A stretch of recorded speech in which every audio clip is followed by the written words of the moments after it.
मैं जेई छोड़ रहा हूँ, not completely but just for a short period of time. कि भाई पिछले 1 हफ्ते से मैं कुछ भी पढ़ाई नहीं कर रहा हूँ।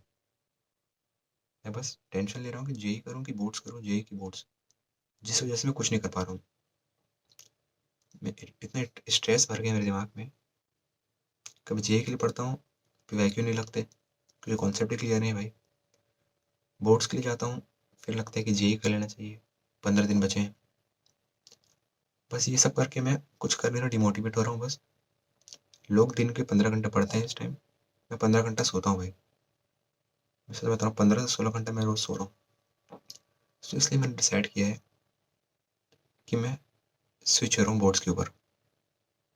जेई के लिए जेई को छोड़ रहा हूँ मैं, बोर्ड्स पे स्विच कर रहा हूँ। क्यों?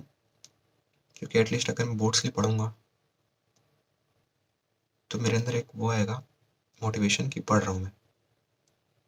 ऑब्वियसली भाई बोर्ड्स के लिए पढ़ूंगा भी मैं अगर, तो उसके लिए जेई स्ट्रांग होगा मेरा कॉन्सेप्ट वाइज, और थोड़ा बहुत क्वेश्चन प्रैक्टिस करूंगा ना,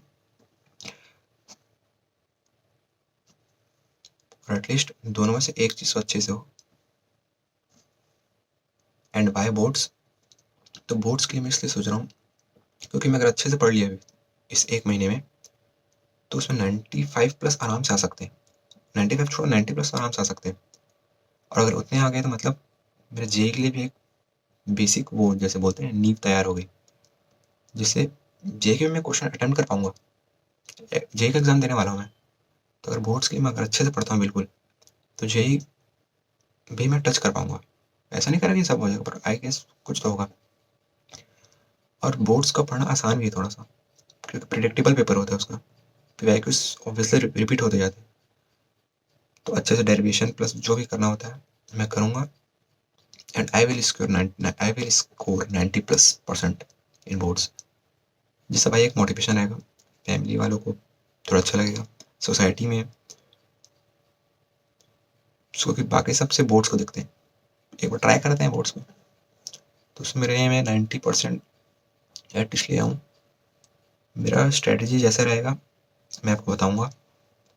मेन तो ये रहेगा कि सिलेबस मेरा ऑलमोस्ट कंप्लीट है मैथ्स को छोड़ के, तो जो बचा है उसको सिलेबस कंप्लीट करूँगा, फिर पीवाईक्यूज लगाऊंगा, एनसीईआरटी करूँगा बस।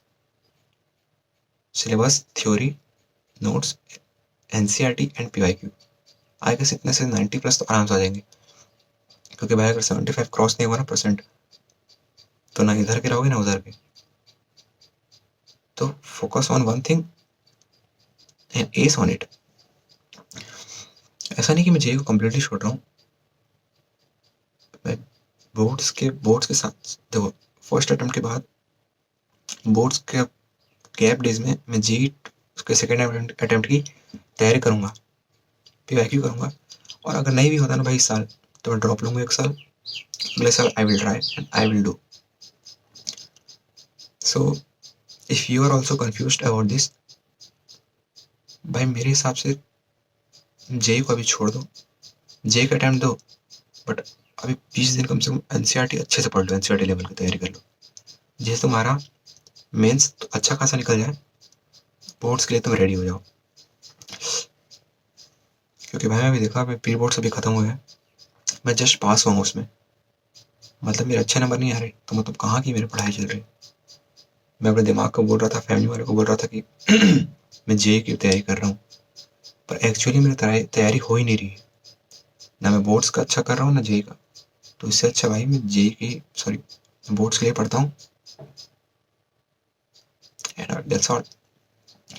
एंड मैं डेली जो पढ़ूंगा रात को सोने से पहले एक वीडियो अपलोड करूंगा अबाउट माई होल डे, कि आज मैंने क्या किया, मेरे दिन प्रोडक्टिव हुआ कि नहीं, what I did, and I will also share how to study for boards in a proper way. So thanks for watching, and कुछ भी डाउट्स है आपके, या फिर any suggestions regarding am I doing right or wrong, मुझे boards पे switch होना चाहिए या फिर नहीं, please let me know in the comments. Good bye.